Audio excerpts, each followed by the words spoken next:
Une des nouveautés 2014 de cette 43e édition du Salon du Cheval met en avant les métiers et formations de la filière équine.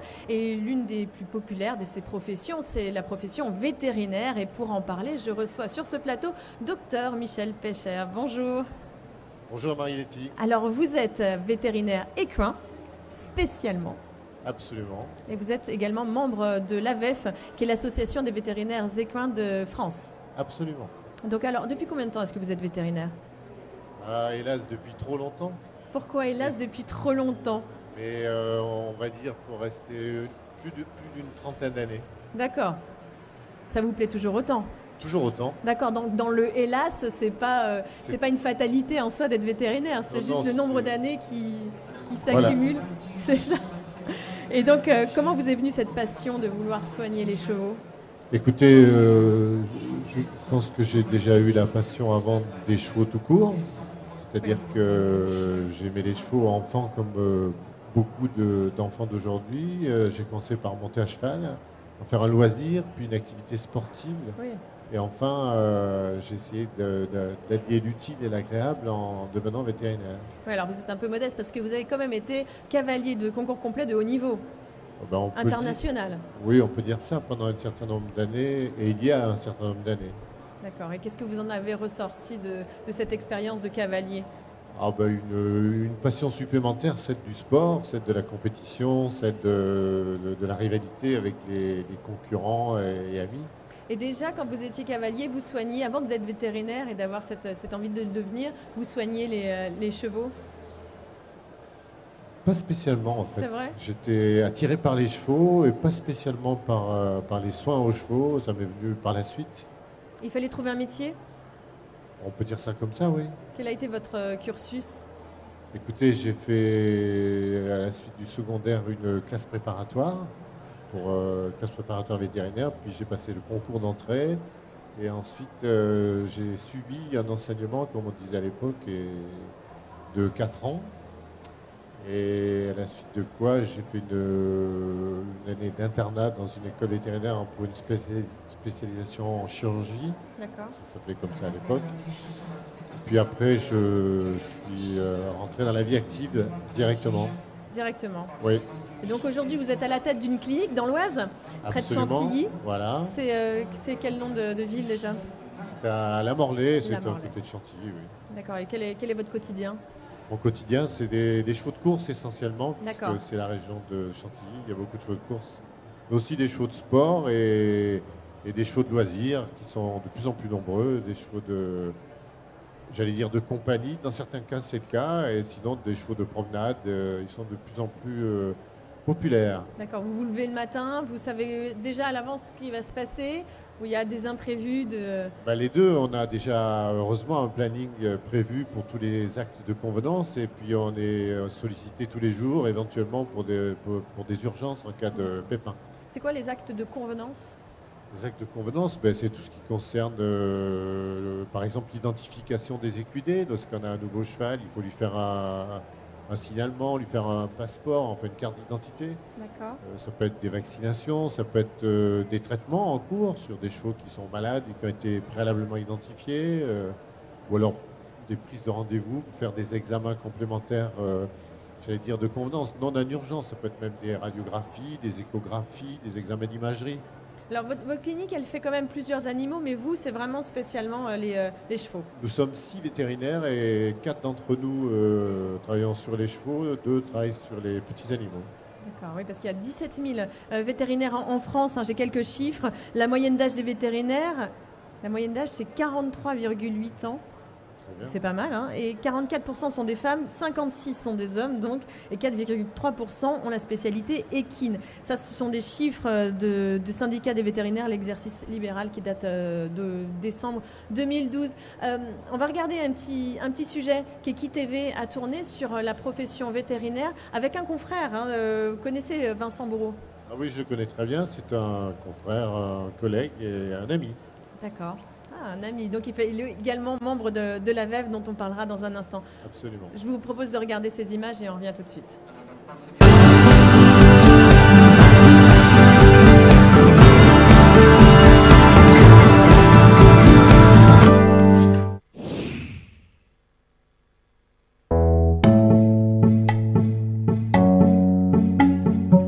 m'appelle Vincent Bourreau, je suis vétérinaire équin depuis 20 ans. J'ai fait mes études à l'école vétérinaire de Nantes et très vite j'ai bifurqué par passion et par intérêt vers les chevaux. C'est toujours avec la même passion que je m'occupe des chevaux aujourd'hui. Bonjour madame. Bon, écoute, très bien ma fifi, je vais chercher ton vaccin puis on va te sculpter un peu. Le métier de vétérinaire équin n'est pas dénué de contraintes effectivement. D'abord les horaires de travail sont quand même assez extensibles, avec un petit caractère saisonnier puisqu'il y a quand même des périodes où on est beaucoup plus sollicité et des périodes où on est un petit peu plus tranquille. Pour la plupart des vétérinaires équins sur le terrain, la période de reproduction est une grosse période de travail. Alors la formation pour être vétérinaire équin, il faut d'abord être vétérinaire. Il y a un tronc commun dans les études vétérinaires pour toutes les espèces animales, qui est un tronc commun qui, entre la classe préparatoire et l'école vétérinaire, dure en gros 6 ans. Ce qu'il faut bien savoir, c'est qu'il n'existe pas aujourd'hui de diplôme de spécialiste équin en France. Il existe des spécialités par thème, par exemple la chirurgie, par exemple l'ophtalmologie ou d'autres disciplines de ce type-là, mais la spécialité d'espèce n'existe pas actuellement en France.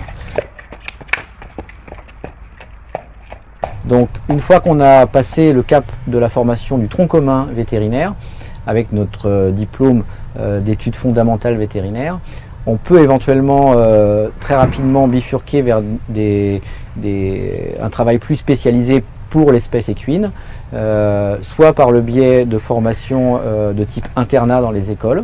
Et puis on peut également, au fur et à mesure de l'expérience acquise, au fur et à mesure des formations que l'on va suivre sur le cheval en France ou même à l'étranger, on peut se perfectionner sur l'espèce équine. Sur une journée de travail, les soins apportés aux chevaux sont très variés. On va passer très rapidement sur une même journée d'un problème de reproduction sur une jument poulinière à une boiterie sur un cheval de sport, à un problème respiratoire sur un cheval de course. Donc ça demande une gymnastique d'esprit assez importante, mais c'est cette variété qui fait aussi le plaisir de notre travail. Je pense que mon métier est un métier vraiment très plaisant, qui apporte beaucoup au niveau enrichissement personnel et intellectuel.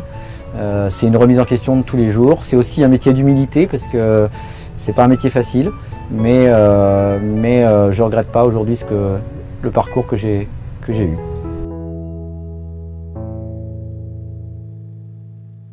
Donc voilà un très bon sujet de EquiTV sur la profession vétérinaire équine. Comme on le disait, le docteur Vincent Bourreau, on ne se lasse pas de ce métier-là. Non, et puis vous voyez, il a l'air particulièrement épanoui, heureux dans ce métier. Ça prouve que c'est un métier qui conserve pas trop mal. Oui. Alors vous disiez que vous aviez une trentaine d'années d'expérience dans votre métier. Ici au Salon du Cheval est proposé les innovations. Est-ce que vous avez vu une grande évolution technologique de votre métier ? Ah oui, j'ai vu une évolution considérable. Déjà notre métier, comme tous les métiers, a bénéficié de l'avènement de toutes les nouvelles techniques de communication. On bénéficie dans nos déplacements dorénavant de téléphones portables. Quand je dis bénéficie, d'ailleurs, on peut peut-être atténuer un peu ce mot, parce qu'à l'époque, c'était peut-être plus facile de ne pas répondre immédiatement. Ça l'est moins aujourd'hui, quand on est responsable d'écuries de chevaux de grande valeur. L'exigence des clients est proportionnelle à l'efficacité des moyens de communication. Évidemment. Ça, c'est pour l'organisation générale. Après, au niveau du matériel, bien sûr, on a eu une évolution considérable, l'avènement de toute une série des échographes, des appareils de radiographie, des appareils d'endoscopie, que ce soit des voies respiratoires ou des voies intestinales, enfin, même en chirurgie, de nouvelles techniques de chirurgie, des nouveaux procédés, des nouveaux matériels. Il y a eu une évolution très rapide et considérable. Et au niveau humain, est-ce qu'on voit aujourd'hui plus de filles arriver dans le métier ? Absolument, il y a une importante féminisation de la profession. D'accord. Ça s'est un peu atténué dans les dernières années, mais il y a encore 4-5 ans, Il y avait environ, je crois, 80% de filles dans les écoles vétérinaires et pratiquement 90% dans le secteur des vétérinaires équins. D'accord, donc c'est beaucoup finalement. C'est beaucoup, oui. Mais elle bénéficie de l'amélioration des conditions de travail, notamment de l'apparition de toute une série de possibilités de contention, on va dire chimique, de sédation, de manipulation des chevaux. La force physique n'est pas un élément déterminant dans notre métier. Fort heureusement. Fort heureusement pour nous d'abord et puis pour les chevaux également. Vous êtes également donc membre de l'AVEF, l'Association des vétérinaires équins de France, et vous organisez dans quelques jours ici, comme chaque année d'ailleurs, au parc des expositions de Villepinte, donc au Salon du Cheval, les équus-rencontres. Alors racontez-nous, pour ceux qui ne connaissent pas, ce qu'ont les équus-rencontres, ce que sont les équus-rencontres, en quoi ça consiste? Alors les équus-rencontres, c'est un rendez-vous annuel, effectivement, sur le salon. La semaine prochaine, je serai ainsi à votre place, là, et j'aurai des invités qui, comme chaque année, viendront parler de sujets qui intéressent les propriétaires de chevaux ou les socio-professionnels également. Et on essaie à chaque fois de traiter des sujets qui sont des sujets d'actualité, parce qu'ils sont soit ils sont à la mode, soit des évolutions récentes, et ils passionnent un maximum de personnes. D'accord, alors quel va être le thème cette année? Alors le thème de cette année, c'est la physiothérapie, entre guillemets, et la rééducation équine. Alors la rééducation équine, ça veut dire quoi? Alors sans rentrer dans les détails, parce qu'on ne va pas vous donner toutes les ficelles. Tous les secrets seront dévoilés la semaine prochaine, bien entendu, à la même heure d'ailleurs. Et ici même sur ce plateau sur ce même plateau. Il sera d'ailleurs retransmis en direct sur Internet. Absolument, ce sera retransmis sur plusieurs sites Internet. Toute la communication est disponible sur le salon pour ceux qui sont intéressés. En fait, si vous voulez, ça procède de la comparaison de ce qui se passe chez l'homme avec les athlètes, quelles que soient les disciplines. Les athlètes, notamment dans le sport professionnel, ont besoin d'une remise en compétition la plus rapide possible, oui, et de la meilleure qualité possible. Donc ils subissent ou ils bénéficient des traitements des médecins, des ostéopathes, des kinésithérapeutes pour pouvoir se soigner ou bénéficier de soins particuliers. Et ils font accès très régulièrement à des centres spécialisés dans lesquels on leur fait subir une activité contrôlée pour remettre les structures en tension progressivement, voire leur faire bénéficier de certaines thérapies extracorporelles. Donc là, on parle de rééducation équine, finalement physique. C'est une rééducation. Pas sur l'éducation du cheval en termes rééducation. On rééduque un cheval. C'est une rééducation essentiellement physique. Oui, il existe, d'ailleurs, le docteur Vincent Bourreau, qui fait le reportage tout à l'heure, est spécialisé en comportement et pour être très pertinent pour prendre en charge, par exemple, un cheval qui aurait besoin d'une rééducation. Ça existe également. Oui, bien sûr. Mais c'est beaucoup plus, disons, marginal. Alors que les chevaux de sport sont tous, à un moment donné, susceptibles d'être victimes d'une traumatologie particulière. Et donc, avoir besoin ou pouvoir bénéficier des traitements, je veux dire, usuels, immédiats, puis par la suite d'une période de réhabilitation progressive. Autrefois, il n'y a pas si longtemps, la majorité des professionnels ou des amateurs éclairés considéraient que le meilleur moyen de rééduquer un cheval après un accident ou une pathologie particulière était de le mettre au pré, puis d'attendre un certain temps. Et puis après, on le ramenait dans son circuit d'entraînement et pour le remettre en activité, peut-être un peu trop brutalement. C'est cette période qui nous intéresse, qui va nous intéresser la semaine prochaine. Et donc là, c'est ouvert à tous les publics, hein. Tout le monde peut venir ici c'est ouvert à tous les publics, comme l'entrée au salon. Et ça sera retransmis sur Internet en direct, notamment sur le site de la Fédération française d'équitation. C'est quel jour ? C'est samedi prochain, donc nous serons le 6 décembre à 14h sur ce même plateau. De 14h à 17h, hein, c'est ça, il y a 3 heures de conférence. De 14h à 17h, et nous aurons comme invité 2 personnes qui s'occupent de centres et de lieux particuliers dans lesquels on reçoit des chevaux pour leur faire une série d'activités particulières. Et nous aurons la chance d'avoir le professeur Jean-Marie Denoy, qui est un spécialiste émérite très connu et très pointu dans la biomécanique du cheval. Donc il va nous éclairer sur l'intérêt de toutes ces techniques et de toutes ces méthodes pour nos chevaux, pour les chevaux. Et nous aurons également après une discussion autour de la table avec des invités. Nous aurons Olivier Guyon, célèbre cavalier de saut d'obstacle, plusieurs fois membre de l'équipe de France. Nous aurons le docteur Olivier Lepage, qui est un vétérinaire aussi, qui est un ancien DTN, mais praticien de nouveau, qui a l'habitude du haut niveau, des chevaux de saut d'obstacle, des chevaux de course.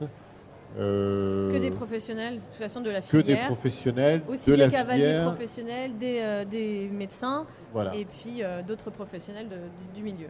absolument. D'accord. Et vous, c'est vous qui allez prendre ma place. C'est moi qui serai à votre place Voilà, et exactement, qui pour, essaierai de faire aussi bien que vous. Bah, j'espère. C'est pas facile, hein, parce que c'est vrai que Je sais que je c'est suis un peu au top. C'est vrai. Bon, en tout cas, merci beaucoup Michel Pécher d'être venu pour Merci, nous parler de la Marie. profession vétérinaire et pour nous parler des écuries rencontres qui, je vous le rappelle, seront ici même sur ce plateau télé au Salon du Cheval de Paris, donc au Parc des Expositions de Villepinte, samedi 6 décembre à partir de 14h. Merci beaucoup et à très bientôt. Bons écuries rencontres alors. Merci beaucoup et à la semaine prochaine. À la semaine prochaine. À bientôt.